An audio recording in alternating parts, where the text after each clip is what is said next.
This video is going to show how to get your handlebars adjusted. If you're doing performance riding, what we're looking for is a specific relationship between the seat and the handlebar. Your initial attempt would be to move your seat forward to make you closer to the handlebar so that you're not stretching the way Joe is here. Don't do it. Your seat has to be set in a specific place over the crank, and there's a module called adjusting your seat height that will tell you how to do that. Once that's finished, don't move your seat again. It's where it needs to be. Now you have to move your handlebar.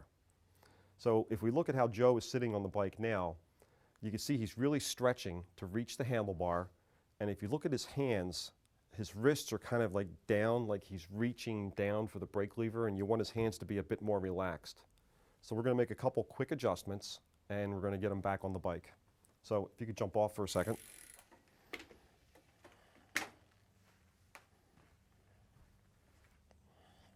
One of the things we're going to do is tilt the handlebar to raise the brake levers up just a little bit and to change the angle between his wrist and brake lever.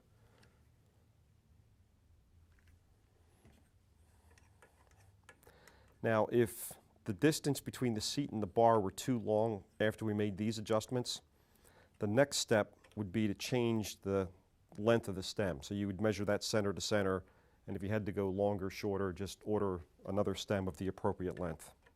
Joe, you want to jump back on again?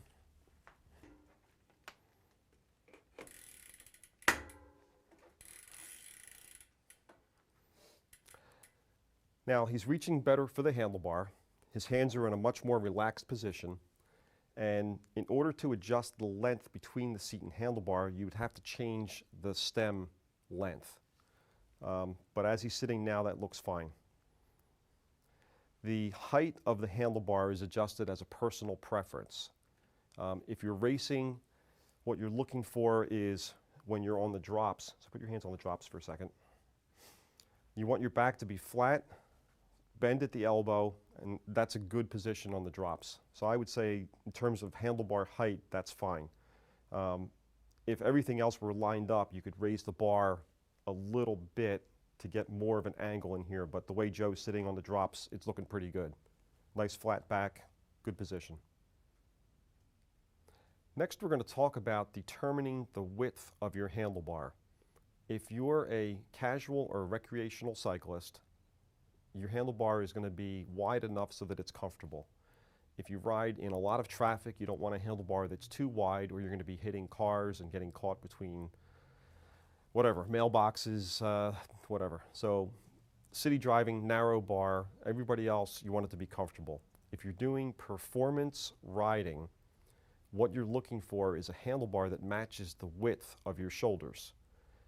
To determine that, you want to measure from the center of the shoulder to the center of the shoulder over here.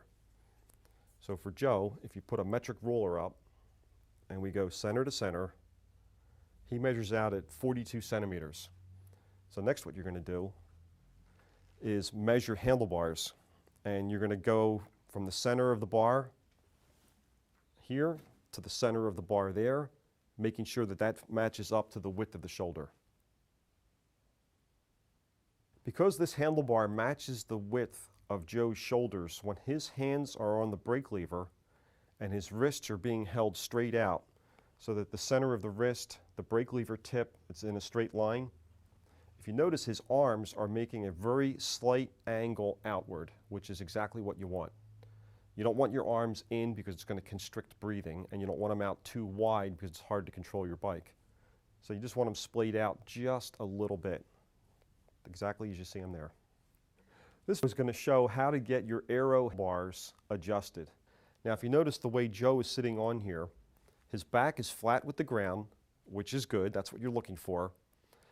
The angle between his arm and his torso, you want this to be a 90-degree angle. So he's too far forward. The bar has to come backwards more. Also, the armrest, you want it to sit roughly 1/3 of the way between his wrist and elbow. So you want this to be more in like that range right there. So I'm going to ask Joe to, one more thing. His hands are too high relative to his elbow. Ideally, you want your forearm to be flat to the ground. So, Joe, if you want to jump off for a second, I'm going to make a few quick adjustments.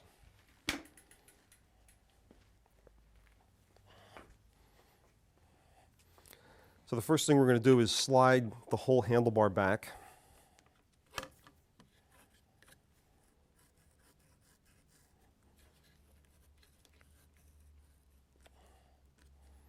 And this particular handlebar is made of 2 discrete pieces, so you have to move each one back.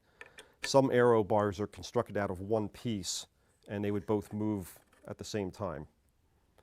The advantage of this type of a handlebar is that for certain types of triathlons, you can actually have shift levers put out here so that when you're all the way in your drop position, you can shift gears instead of having to reach down to your brake lever. Okay, so I moved the bar back. I'm going to drop the front end down a little bit.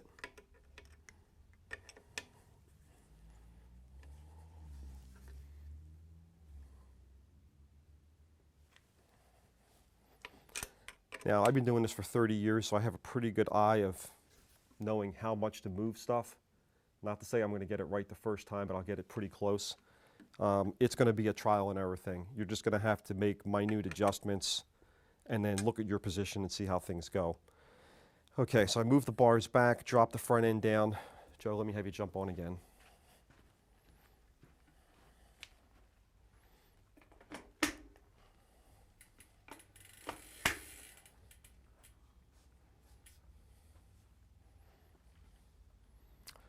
Okay, the angle here is closer to a 90. It still has to come back a little bit further, and he's got more of his forearm on the pad, but I would like to have a little more back there also. So I'm going to have him jump off and do one more adjustment.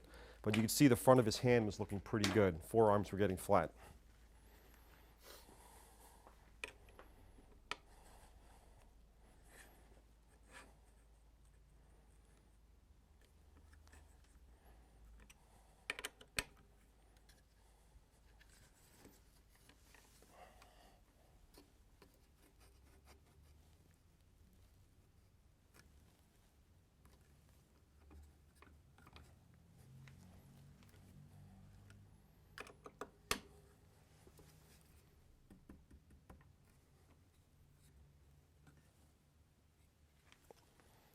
All right, Joe, jump up again.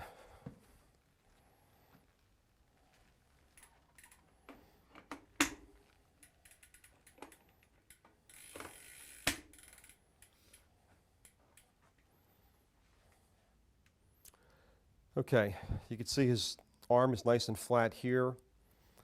The angle in here is looking good, so now what I want to do is move this pad further forward. So for that, you could just sit up for a second.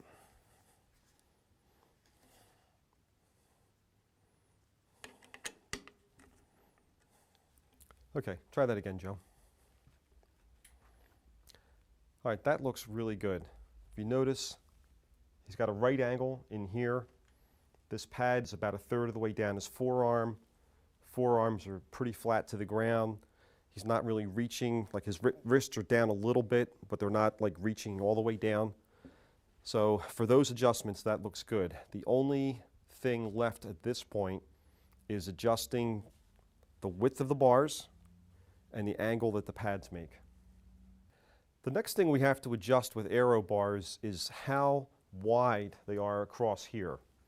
For general performance riding, the way Joe is sitting on it is pretty good. You can see his arms here are cutting in just a little bit, and as he pedals, his knee is going to track right behind his arm, which is a good aero position. The closer his elbows move in together, the more aerodynamic he will become, but it's going to become harder to breathe. Also, at that point, you have to twist your cleats a little bit so that your knee tracks behind your arm again, because as you move your knees in closer, as you move your elbows in closer, you want your knees in closer also. And to do that, you might want to go back to the segment about how to adjust shoe cleats. For how Joe rides, I'm going to leave the width of the bar where it is. It's a good position. The only thing that I would change at this point is the pad here does not match the angle of his forearm. The pad is coming more straight, his forearm's more of an angle. So I'm going to ask him to jump off or just sit up, and I'm going to rotate the pads in a little bit to make them more comfortable.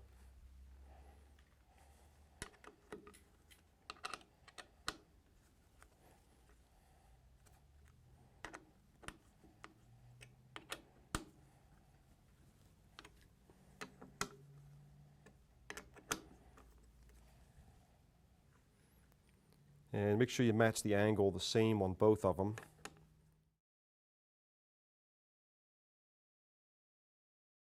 All right, try that. Okay, see how the pad now more emulates the shape and the direction of his forearm. At this point, the only thing I could do to make this more comfortable would be to put the pads on.